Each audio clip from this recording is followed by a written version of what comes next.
"What do you think?" I asked. "Why should I care? Make up your mind yourself." Lloyd brushed off the conversation. When I thought about how we could enjoy our remaining days in the Maldives without being bothered by anyone, my hesitation vanished. Once we got home, we quickly started packing. "Can we move right away?" "Yep, we're good to go." We had movers come immediately and they began hauling away our packed items. Then we headed straight to the real estate agent. We'd like to sell our home. The agent was incredibly helpful and arranged for a same-day sale. Now, Lloyd truly had no place to go back to. My name is Marcy, and I'm 43 years old. I currently live with my husband Lloyd in a Manhattan apartment. We got married 5 years ago. We haven't had kids due to marrying late. Lloyd often says, "Life isn't just about having kids." And that helps me live without feeling guilty for not being able to have children. Lloyd is 45 and in the prime of his working life. Recently, he's been working a lot of overtime and coming home late. I used to work at the same company as Lloyd, but quit after we got married. Lloyd said it would be awkward to work at the same company as his wife. Since then, I've been a full-time housewife. One day, my sister-in-law from the neighboring town called. It had been a while, so when she called to say she was concerned about our mother's condition and couldn't check on her, I agreed to go. Sister-in-law is a dependable person. I've been grateful to her many times since marrying Lloyd. Sister-in-law has 2 kids who are in 9th and 12th grade, and they're both doing well. I hold sister-in-law in high regard, so it's no surprise her kids are turning out great. Of course, I went to check on my mother-in-law the next day. It's easy to see why sister-in-law is such a great person when you meet mother-in-law. I adore mother-in-law. She's straightforward, has strong opinions, and is mindful of others. I feel truly grateful to have met such wonderful in-laws like mother-in-law and sister-in-law. When I arrived and entered their house, I was shocked. The place was a mess, full of clutter and trash. It looked like a hoarder's house. Something was clearly wrong, as mother-in-law is normally very neat. Mother-in-law was just sitting there, doing nothing, looking spaced out. I called out, "Mother-in-law?" She slowly turned her head and said, "Who are you again?" as she stood up. She looked at Lloyd and said, "Oh, Lloyd, welcome." We were stunned.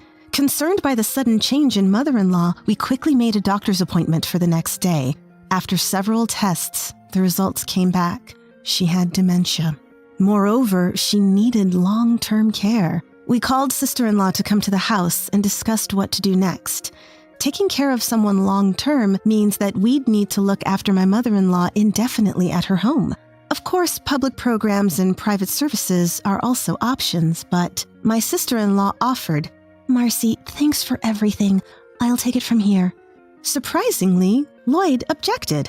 "No, your place is far, and moving your kids would be a hassle." True, my sister-in-law lives in the next town over, which would require her younger child to change schools. "We should move in with my parents to take care of them. What do you think, Marcy?" I was shocked. I never thought Lloyd was that responsible. Moved by his sincerity, I agreed. Of course, all for my beloved mother-in-law. And so began my daily caregiving life for my mother-in-law. We moved in with her and started our new life together. I managed the household and took full responsibility for mother-in-law's care. She'd wander off if you took your eyes off her, so I had to constantly watch her. Whether doing laundry, cleaning, or cooking, I was always monitoring her. Then I noticed she looked lonely. Was this life really making her happy? Even with dementia, she should still have moments of joy. Being under constant surveillance couldn't be fun. So I tried something. "Mother-in-law, would you like to help me fold the laundry?" Her face lit up. "I'd love to." Though her hands weren't as nimble, she was clearly enjoying the task. I was relieved that I'd made the right call. From that point on, instead of watching her, we did things together. Seemingly, she found moving around less of a chore. On sunny days, "How about we have lunch in the park today?" "That sounds lovely." And off we went for a meal outdoors. I never found this life burdensome. Sister-in-law always handled hospital trips, and her kids visited mother-in-law often. But one person was completely uncooperative. Lloyd. The same Lloyd who'd said, "We'll take care of mother-in-law." He never lifted a finger to help. Sharing updates or asking for his input always met with disinterest or reluctance. When I'd ask for help, "I'm tired from work. Why should I tire myself more at home?" was his response.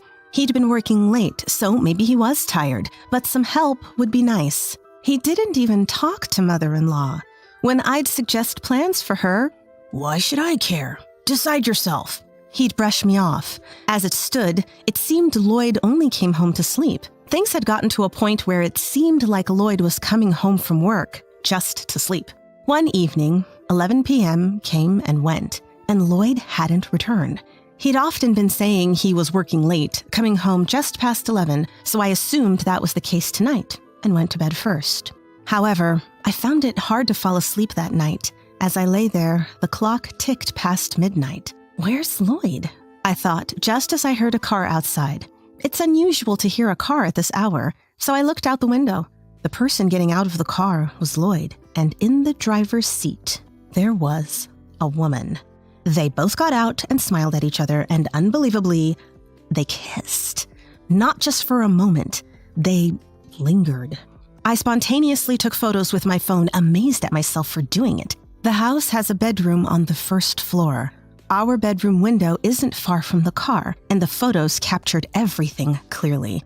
My hands were trembling from the shock. I heard the front door open, and I rushed back to bed. Those photos would later become my trump card. From that night on, I started watching Lloyd more carefully. There were many suspicious signs. Telling me he was working late itself was suspicious. I knew what kind of work Lloyd was doing because we used to work at the same company. I know what kind of work Lloyd does, and it's easy to see that it doesn't require overtime. That kind of lie could be easily checked. So I called up an old colleague, friend. "Long time no talk. What's up?" "Sorry for the sudden call, but I was wondering about Lloyd's department. Have they been really busy lately?" "Lloyd? No, I just got transferred from his department last month. It's not busy at all, actually." There's no way he could be doing overtime in such a relaxed department, which means Lloyd is likely spending time with his affair partner. My suspicions were confirmed. One morning, I saw Lloyd getting ready to leave with a large bag. "What's with the big bag?" I asked. Nervously, he replied, "I have a sudden week-long business trip. Take care of things while I'm gone." "Where are you going for a week?" I don't know yet. I'll find out when I get to the office. So I'll be going." And he left, evasively. I texted friend, "Is anyone scheduled for a business trip today?" "I haven't checked, but shouldn't be. No big projects lately." Just as I thought. So he's going to be away from home for a week to meet his affair partner? Then my mother-in-law called my name. "Marcy!" She showed me a piece of paper. Written in Lloyd's handwriting were what appeared to be a hotel name, phone number, today's and tomorrow's dates, and a room number. "What is this?" "Before doing Lloyd's laundry last time, I found this note in his pocket. I wish I had given it to you sooner. I'm sorry, Marcy." "Do you also suspect Lloyd then?" "Marcy, we can't just turn a blind eye to this. Lloyd must be held accountable. There's no time for us to be down." The mother-in-law speaking was the strong woman I knew before her dementia. I felt more determined seeing this side of her after so long. "Absolutely. I will not let him off the hook." First, considering mother-in-law's opinion, we decided to call sister-in-law. As soon as sister-in-law arrived, she said, "Marcy, I'm so sorry. My brother is an idiot for doing such a thing." "There's no need for you to apologize," I told sister-in-law as we planned our next moves. First, we checked the note and found out the location of the hotel. Lloyd was likely staying at this hotel for today and tomorrow. What would we do next? The next day, we decided to drive to the hotel in sister-in-law's car. We arrived at a hotel close to the airport and recognized a car in the parking lot. I looked at the pictures on my phone. Of course, they were the ones of Lloyd kissing another woman. It was the same car in those pictures. After a while, a familiar man came out of the hotel. It was Lloyd. We hid behind the cars to avoid being seen.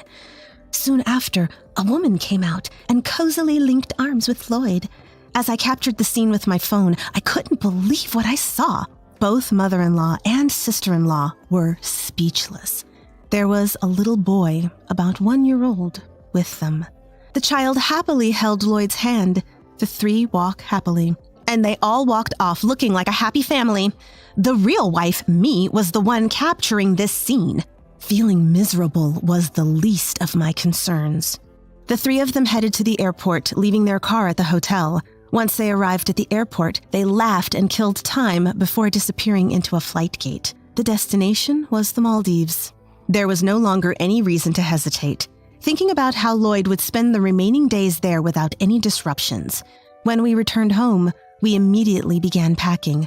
I called a moving company and asked, "Can we move out immediately?" "Yep, that's no problem." They came to help us pack, and we temporarily stored our belongings at sister-in-law's place. Next, we went straight to a real estate agent. "I want to sell my house." The agent was incredibly kind and expedited the selling process for us. Now Lloyd had no home to return to. The thought alone made me feel refreshed. Afterward, mother-in-law and I checked into a nearby hotel where we would stay for a while. With that settled, there was something I had to confirm. Could the child with Lloyd's affair partner be his? To find out, I decided to consult a lawyer and a private investigator. The results of the investigation became clear right away. The report handed to me clearly listed that unfamiliar child as Lloyd's son. Lloyd had told me, "Kids aren't the only joy in life." But did he actually want a child? Did he have an affair because he couldn't have children with me? Only he knows the answer.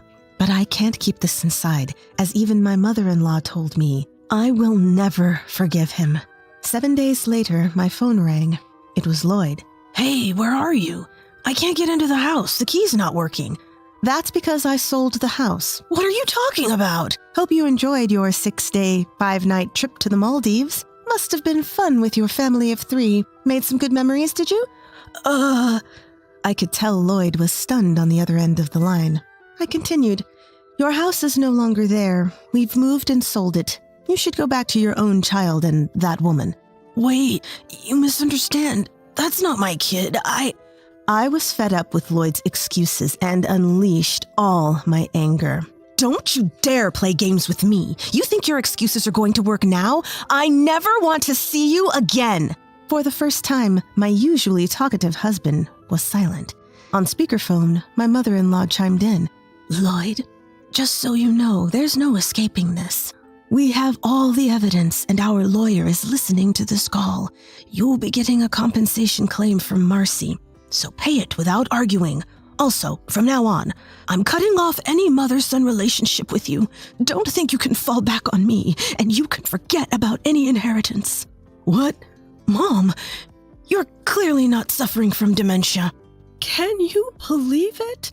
I have genuine dementia, but listen, if Marcy is this hurt and in such a tight spot, how can I not step up? Marcy has been by my side, taking care of me all this time.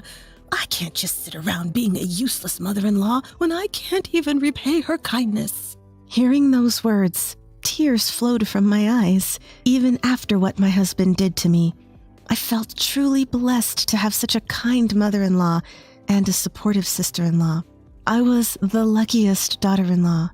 Later on, Lloyd paid the $80,000 compensation I demanded, all in one go. Although it was a high sum, thanks to my excellent lawyer, we managed to secure the full amount. While evidence photos helped, the most impactful was the revelation of his secret child. Though my inability to have children played a part, that's a complicated feeling. I reported every detail of Lloyd's affair to his company, and he became the talk of the office, but not in a good way. Everyone from his coworkers to his bosses started looking at him coldly. Even after paying the compensation, his savings depleted. He couldn't afford to quit, and he's living a miserable life working under those conditions.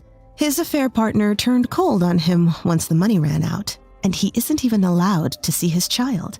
Yet he still has to pay child support, leaving him in a dire financial and emotional state. My sister-in-law's eldest got into college and moved out, so my mother-in-law moved in with her. I bought a piece of land and built a small house there, starting a new chapter in my life. I'm using my qualifications and working from home. I'm never lonely because my mother-in-law and sister-in-law frequently visit. My mother-in-law's dementia seemed to miraculously disappear. Doctors say it's not a full recovery, but she believes it's all thanks to Marcy. I plan to find more joy in my life and live each day happier than ever before.